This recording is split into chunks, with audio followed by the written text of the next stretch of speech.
Mugamba mutya abaagalwa balungi abeekumira kusenga 5256 mbaaniriza ate nate mu vidiyo yaffe eya leero. Olunaku lwa leero njagala okutunuulira ebirungi ebiri mu kwezina kw'okumakya. Birungi ki bye tufuna mu kwezina kw'okumakya? Twebuuza ekibuuzo kino ne twebuuza nti ddala kirungi oba kibi? Ekisookera ddala kirelivinga stress. Omwami yenna yenna nga yasuze oluusi alina byalowooza oba anyiize, alinamu ka stress, school fees w'abaana, bla bla. Trust me. Singa onaamwa ke tuyita morning glory, ajja kunyumirwa, ajja kuwulira ng'ali like obwongo bukkakkanye. Ate nga this is scientific. Obwongo bukkakkana, owulira ng'oli so relaxed, oli so down, owulira nga you are happy. Olunaku lwonna lubeera lusanyufu, obeera musanyufu. Mwegendereze babboosi bammwe. Najja ku mulimu ono ng'atera okwekambooza naye najja ku makya munene bagaba baweemu ka caayi, gw'oyagala ka kofi, gw'oyagala trust me babeera bamuwadde ak'okumakya abasinga. So, okwezina kw'okumakya kulungi nnyo nti kuggula ebirowoozo byo, kuggula powers z'omubiri gwo, kusumulula omubiri gwo n'obeera nga owulira oli free, owulira oli okay, owulira oli oba ngambe ntya. Then eri abakyala, abaami ate kino temukimanyi, mukyala wo nga wamuzinye osobola okumuzina oba wakomyewo olweggulo ng'okooye ne mwezinamu awo ekiro oba emirundi ng'ebiri oba gumu simanyi. Then n'asigala nga tamatidde. Ekyo kiri nnyo omufu abakyala, ndi abakyala basinga tetwogera, asirika. Naye nze mbagamba nnyo nti okwogera mu mukwano kintu kirungi. Okwogera kye kisumuluzo ky'essanyu ly'omu maka. Kubanga singa mba nina ekinnuma n'ensirika nakyo, toli malayika kumanya nti nina ekinnuma. Ate n'omwagalwa waba alina ekimuluma n'asirika nakyo, era naye si malayika, oba nawe toli malayika kumanya nti alina ekimuluma. So okwogera kiggulawo bingi. Omusajja wakuzina n'owulira nga tomatidde, mugambe ti nkyakwetaaga, omubiri gwange gukyamanja. Tekiswaza, tekikufuula malaaya. Ate nammwe abasajja mutusaasire, omukazi wavaayo n'akugamba ekintu tomutuuma nti malaaya. Si malaaya. Ekyokugamba tekitegeeza nti malaaya. Nze okuba open gy'oli ne nkubulira kye njagala, tekifuuka nti ndi malaaya. Omukazi yaŋŋambye kino, omukazi aŋŋamba atya nti nno takkuta, omukazi ono alabika abaliga, omukazi ono alabika yatambulatambula dda. Nedda mukwano, agezaako ate kuwewala ekyo kubaliga.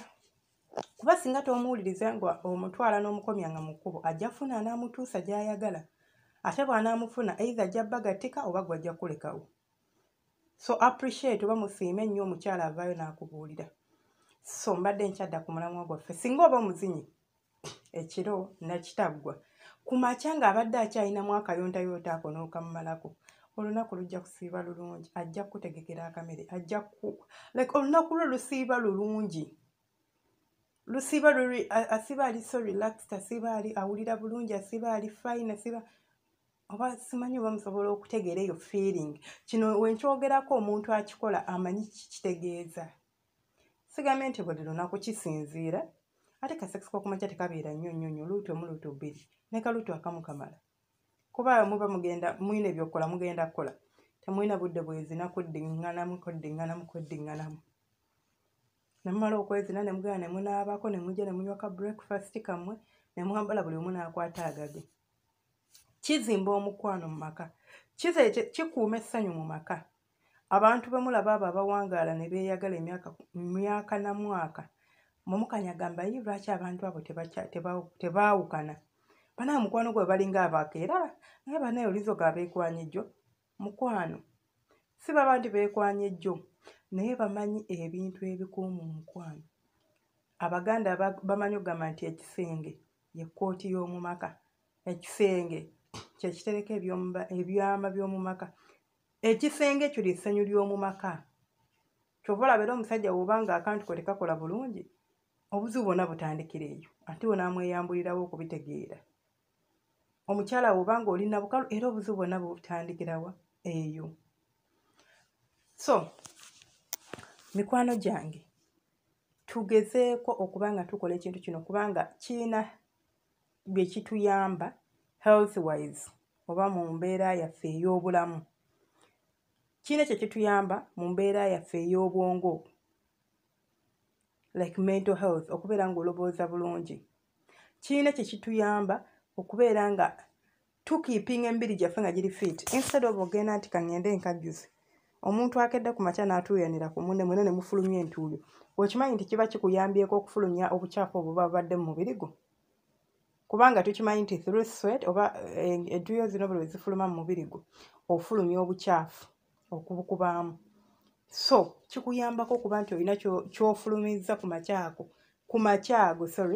ng'ate okinyumiddwa ate nga tokitaddeemu nnyo mangi nnyo maanyi mangi nnyo tekikukooyezza nnyo naye ng'ate kikuwadde essanyu ensado bw'ogamba kankere ku makya ngende nvuga akagaali kangende ku makya yes byo nabyo birungi tusobola obikola okukiipinga omubiri gwaffe nga guli fit naye ne ka sex kaba kalungi nnyo oba okwezina kuba kulungi nnyo nnyo okubeera nga tukikola ne tubeera nga tusobola okuba nga tuwulira bulungi oba nga tukuuma embeera y'obufumbo bwaffe embeera y'obulamu bwaffe embeera y'amaka gaffe okuba nga masanyufu n'okubeera nga twekuumira mu mbeera nti tetulina bukuubagano tweyagala tuli okay